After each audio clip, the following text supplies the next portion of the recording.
आज 2 जानेवारी. बघूया आजचे दिनविशेष. 1881 मध्ये लोकमान्य टिळकांनी मराठा नियतकालिकाची सुरुवात केली. 2 जानेवारी 1885 रोजी फर्ग्युसन महाविद्यालयाची पुणे येथे स्थापना झाली. 2 जानेवारी 1951 मध्ये रशियाचे ल्युना 1 हे अंतरिक्ष यान चंद्राकडे झेपावले. तर आजच्याच दिवशी 1954 मध्ये भारताचे पहिले राष्ट्रपती डॉक्टर राजेंद्र प्रसाद यांनी भारतरत्न पुरस्कारांची सुरुवात केली.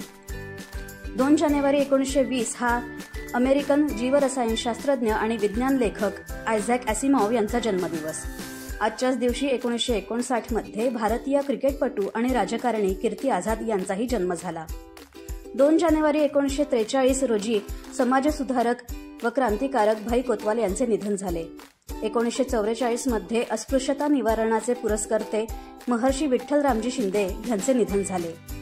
2 जानेवारी 2015 रोजी भारतीय हवामान तज्ज्ञ पद्मश्री आणि पद्मभूषणाने सन्मानित वसंत गोवारीकरांचेही निधन झाले.